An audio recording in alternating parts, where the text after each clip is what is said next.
Hey, what's up? Welcome back to the podcast. Today we are continuing our mini series. We kind of have two mini series going on, and for the gut health one, next week will be the final episode, at least for the gut repair blueprint mini series, and then we're going to change it up a bit. I want to talk more hormones, everything else. Hashimoto's is one that's coming up, autoimmune in general, thyroid, that's a big one, lab work, those kind of things. Really want to expand our horizons here because there's a lot of topics we've never touched on the podcast over these years. And just want to expand it, I want to always get you something new to learn. So that being said, remember, never stop growing, never stop learning. Real quick, you can always do me that one little mini massive favor by dropping me a quick rating and or review on Spotify or Apple. You hear me say it every single time, but look, we're doing this for free. And one-man show, highly appreciate it. I'll put it that way. All joking aside though. So the last two mini-series, okay, we kicked off the gut health mini-series on low stomach acid. Then we covered leaky gut dysbiosis. And then next week we'll talk about liver detox. Because especially that one I feel like is very, misunderstood. When you hear that word detox, you already think of the teas and stuff, right? But that's not what we're talking about. We're talking actual liver detox pathways 1 and 2, okay? These are things that you want to support, okay? Right now, though, we're going to keep it nice and straightforward with our nutrition, lifestyle, fat loss goals, muscle gain, etc. Specifically, the differences between men and women when it comes to their nutrition and training. A question I got at the event that I did in Oslo a couple of months ago that really made me think before I answered. And I was like, look, it's actually not that different, okay? And that's maybe not the answer most people will expect. Let me explain. You've heard about cycle syncing. You've heard about pushing your training specific moments of your cycle or changes in your foods. And yeah, there are certain changes going on in a woman's body. But let's start here. As much as there is a natural ebb and flow in estrogen and progesterone, a lot of women are on birth control, which already removes that whole conversation. Because what happens with birth control, you're literally blocking the whole communication between your brain and the ovaries. You're not producing your own sex hormones. That's how this works, okay? You're not ovulating. You're not making your own progesterone. And once again, a progestin, right, synthetic hormone is not the exact same. This will act differently than your natural hormones, bioidentical. Now, there are some bioidentical options out there, but understand, okay? And we're talking specifically like HRT, I should really say, sorry. But there's a difference between bioidentical hormones and birth control, synthetic, okay? These will act differently in a woman's body. And I want to start there because most women these days are on birth control. Knowing that we don't have that natural ebb and flow in estrogen and progesterone, it kind of already takes this whole conversation of cycle syncing out the door, okay? Now look, there's definitely changes between men and women, for sure. But over the 400 plus people I've coached now over the last 6 years, I've never made any changes to their nutrition or training or lifestyle routines for that matter, based on the week of their cycle. Because another thing we need to remember is as well that your symptoms may be very different from someone else. And so you might hear, this is a terrible week for training, or this is a great week, but maybe for you is different, okay? Some people deal with a lot of cravings. For others, it's not that bad. Some people notice a lot of mood swings. And I will say this, so with a lot of PMS symptoms, okay, usually this indicates some hormonal imbalances, okay? And no, the pill will not fix that. The pill will not fix any hormonal imbalances. The pill only masks symptoms. A lot of people are put on it. And look, I'm not even against the pill. I'm just objectively stating how this does work. A lot of people are being put on the pill for acne and other things, or to regulate your cycle. Look, if your cycle's irregular, something's off, there's some type of dysfunction going on, a hormonal imbalance. These are things you can address through nutrition and lifestyle. What does your doctor do? They put you on birth control because, well, you're not trying to get babies anyway. And then if you want to get pregnant at some point, you'll just be medicated for that too. No. You want to support your bodily systems, okay? And we're not going to make this whole conversation about birth control, but understand that this whole cycle syncing thing already goes out the door if we're on birth control, okay? So if that's the case, ignore all of the advice about training around your cycle, straight up. Now look, I mostly coach women, okay? Mostly pre-menopausal women, right? Before going into perimenopause and menopause, but a good chunk, maybe a third, also perimenopause and menopause. Okay. So I talk to women every single week, every single day in my coaching practice. Okay. And I see a lot of differences from one client to the next. So would it really make sense for us to say, hey, we're going to base our training and nutrition with one standard approach for everyone? No. Now, what I do with my clients is approaching this as an individual case. And we will pay attention to their symptoms, their energy, their hunger, cravings, all those things, their mood. And sure, we're going to maybe base things off of a symptom, but not based on where they're at in their cycle. Okay. Now, I want to continue this conversation a bit more, but I also want to acknowledge the following, because people will often say, yeah, women are so different from men. And that's very true. Okay. That is very true. But at the end of the day, the habits we all need to build, the routines we all need to install, they go for both men and women. Men and women do the same thing to build muscle, the same thing to lose body fat, and periodization-wise, we go about it the same way.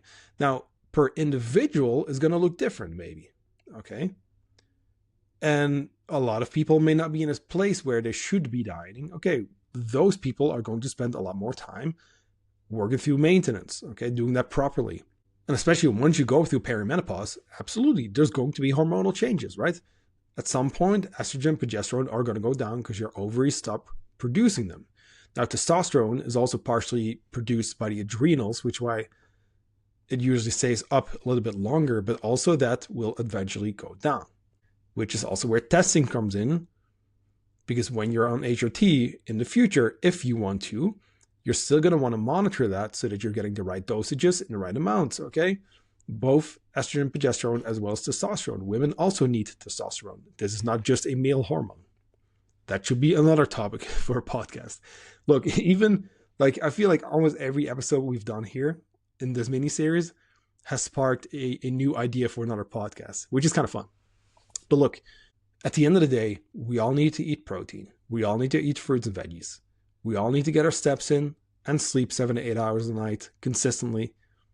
We all need to manage our stress and lift weights, support those strong bones as well, build muscle. Your metabolism does not slow down through menopause. Your metabolism does not slow down as you age. This is just a lifestyle and muscle mass conversation, plus the fact that most people are dieting way too much. And even if their goal is not fat loss, many, many women come into my coaching practice under eating. So that's the first thing we fix, okay? So between men and women, are there physiological changes or differences? Yeah, 100%, obviously. Physical also, obviously. But look, it's not that different, okay? It is different though, per individual, for both men and women. What are your symptoms like? How do you feel in week 1, week 2, week 3, and week 4 of your cycle? If you have a natural, once again, natural without birth control, a natural cycle. Also on the pill, how do you feel? Okay. And then we're going to base it off of that. So I like to still use the same principles as we would for, by the way, once again, men and women, but I like to go off of symptoms a lot more in that, okay, you might have heard that this part of your cycle, this happens with your metabolism. And yes, when you ovulate, there's a increase in metabolic rate. Okay. Which is why also, by the way, fun fact, you can track your body temperature to get a pretty damn accurate reading of when you're ovulating and when it's, week 1 and 2, right? You're going to see that body temperature being pretty flatlined for 2 weeks and then a bump and then it'll stay there for 2 weeks and then drop again. But once again, that is with a natural cycle only, okay? Yes, there's an increase in metabolic rate. Now, does this mean that every single time you ovulate, you need to make changes to your targets and flip around your whole meal plan? I personally don't think so. Now, what we will say is, let's say a client of mine is going through a specific week of their cycle and they notice extra hunger. Okay, well, how about we do a little bit of extra protein? We bump up your fruits and veggies. We just double down on the whole foods. Okay, what are you currently eating? Well, actually, you know what? This meal, we can make these food swaps. Let's see how we feel tomorrow. Feels better? Okay, perfect. Hey, we're a little bit low on energy, specific time in the month. We notice, oh shit, my workers are not feeling that great. Okay, We're just going to give ourselves a little bit of grace here and say, okay, maybe today we're not going to push as hard. Also understanding that as we go through these different seasons, that is where the biggest changes are made, okay? So yes, I'm saying, hey, maybe you want to go a little bit more protein. Hey, maybe that's not even the case. Maybe we're just going to go off of meal frequency and how often you're eating per day. Hey, I noticed at this specific time of day, I noticed that I'm more hungry. Okay, let's maybe change something up there, okay? So whether it's mood related, whether it's energy related or hunger or anything in between, I'm going to base it off of the individual, both men and women, right? Obviously, when we're talking cycles, it's for women. And we're going to base it off of symptoms so that this is not a general blanket statement of everyone should be doing this in week 1 of their cycle and week 2 and week 3. And no, you don't have to seed cycle either, okay? Yes, healthy fats are great for our hormones. We want them.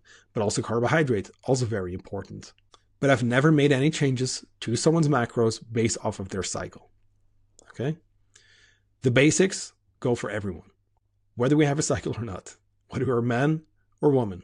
And what I will say is that women do have a more sensitive immune system, okay? We see women mostly struggle with autoimmune conditions, okay? So that's something we've got to keep in mind. At certain stages of life, yeah, we're going to have to rest a lot more. We're going to have to manage our stress a little bit more.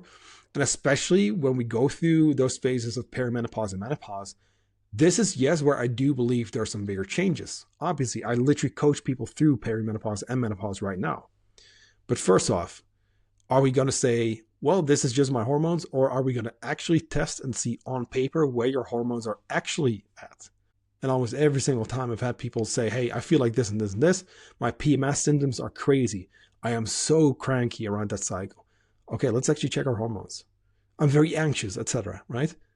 We check estrogen dominant, progesterone's in the tank, or a combination, or both sex hormones are low.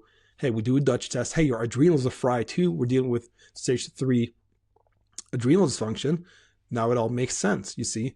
So once again, and I know this is a bit more of a, kind of like a ramble episode, but look, I don't want you to go online and read something or hear something. Also my podcast, right? I also want you to be critical here. I'm just telling you what I know and what I've seen work with literally 400 plus people by now over the years, mostly women right now, mostly people who are getting closer to perimenopause, going through it, or are in menopause. But understand that online, you're going to find general info. Online, you're going to find influencers and trainers and coaches who usually mean well, but not everyone, usually mean well, but might spread advice that may not apply to you as an individual. That is why, as much as all of the habits that we need to build, and I'll repeat them one more time, right? You got to manage your stress. We're going to sleep 7 to 8 hours a night. We're going to drink plenty of water. We're going to salt our foods for that electrolyte balance. We're going to eat our proteins. We're going to eat a whole food based diet, anti-inflammatory Mediterranean based diet. Okay. We're going to lift weights mostly, and we're going to cut that cardio down. We're going to make sure that we don't diet all the time. We're going to spend most time at maintenance or building. And then, yeah, a couple of months every now and then, we'll go into fat loss. Okay. Those things all go for everyone. Now, the changes based on you should be individualized. And that is where, if you truly want to find out what works best for you, which is also one of those statements where I actually don't love it, because people will use this like, I just need to find what works for me. This is not something you find, it's something you build. Okay. And every individual who comes into my coaching practice is completely different. And everyone has their different things that we're dealing with, whether it's autoimmune or thyroid issues or hormonal imbalances or endometriosis or digestive issues, IBS, leaky gut, gut dysbiosis, adrenal dysfunction, or just your general health goals, your general lifestyle changes, your fat loss, your muscle gain. Everyone comes in at their own level, their own stage in the journey, in the odyssey. So I would much rather you focus less on the, hey, what do I need to do as a female versus a man? I would have you focus on what will work for me. Paying attention to you, your energy levels, your hunger, but also even the mindset stuff, okay? Don't think that online advice will always go for everyone. And some of it may, absolutely, right? When you see me post these kind of basic habits, yeah, that's going to go for everyone. But the order in which we work may change, okay? The symptoms you may be dealing with are going to be different from the next person. So that's what I want you to start with, okay? Take it further than just saying, I want to lose fat, I want to build muscle. Go beyond, hey, I just want to be healthy and live long. Really look at, what are my flaws? What are some character traits that I want to improve as a person, as an individual? What are some things I struggle with? Oh, so it's weekend binges. Okay, let's actually work through that. It's emotional eating. Okay, let's work through that. Is it stress eating? Okay, let's work through that. Do we have low self-belief? No confidence? Do we get frustrated with little things in life? How do we show up? Are we the best version of ourselves? And if not, okay, cool, that's totally great. You have the awareness now. Now there's awareness. Now we can start changing it. Are we dealing with a lot of hunger? Is it cravings? Okay, let me reflect on my day of eating. Where could I do better? But you get it, right? This is an individual journey that you're on. Whether you are male or female, the basics will go for everyone. And then your journey with your personal periodization plan, the habits you still need to build. And of course, if you do have a natural cycle, the symptoms you are dealing with, that is the stuff I would base it off of. I'll keep it at that today. Bit of a shorter episode, but I like those as well. I'll talk to you again next week, where we're going to dive into liver detox and bile. And I'll talk to you again soon. All right.